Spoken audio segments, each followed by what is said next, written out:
Kuna nyakati uwanja wa mpira unakuwa kimya, lakini nje ya uwanja dunia nzima inapiga kelele. Kila mtu ana maoni, kila mtu ana neno, lakini si kila mtu anajua kinachoendelea moyoni mwa mchezaji.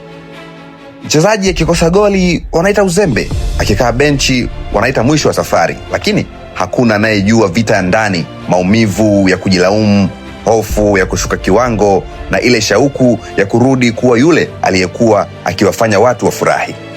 Lakini historia ya mpira inatuonyesha jambo moja: kila mchezaji mkubwa aliwahi kupita kwenye giza. Mohamed Salah aliwahi kusemwa hafai ligi kubwa, akarudishwa pembeni, akachekwa, lakini alirudi kwa bidii, akarudi kwa njia ya mafanikio, na leo jina lake linatajwa kwa heshima kubwa sana duniani. Lionel Messi aliwahi kuwa kijana mdogo, dhaifu, wengi wakamuona kama hataweza kufika mbali. Alichagua kuamini sauti ya ndani kuliko kelele za nje. Kwa hiyo kama leo kuna mchezaji anapitia kipindi kigumu, si mwisho wa hadithi, ni mwanzo wa ukurasa mpya, ukurasa wa kusimama tena.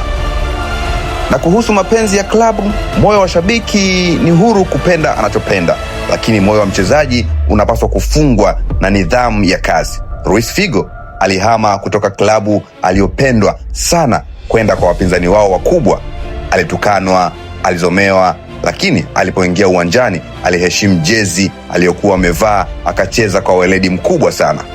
Pierre-Emerick Aubameyang aliwahi kuzungumzwa sana kwa mapenzi ya klabu fulani, lakini alipovaa jezi ya timu aliyokuwa akiitumikia alitoa kila kitu uwanjani.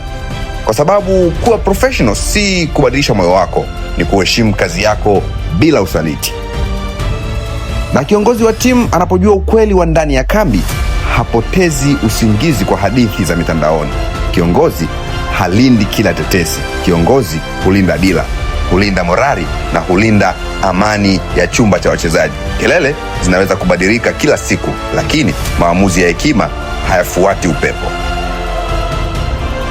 Na kwa wale wanaosimulia mchezo kwa kalamu na kipaza sauti, neno lina nguvu ya kuwasha moto na lina nguvu ya kuzima moto.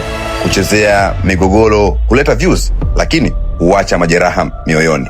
Mpira ukigeuzwa uwanja wa chuki, vipaji vinanyauka, ushindani unageuka sumu na burudani inageuka vita. Lakini mpira haukuumbwa kwa ajili ya vita vya maneno, uliumbwa kwa ajili ya vigelegele, kwa ajili ya furaha ya mtoto anayeota kuwa nyota, kwa ajili ya tabasamu la shabiki anayeondoka uwanjani akiwa na sauti iliyochoka lakini moyo umejaa.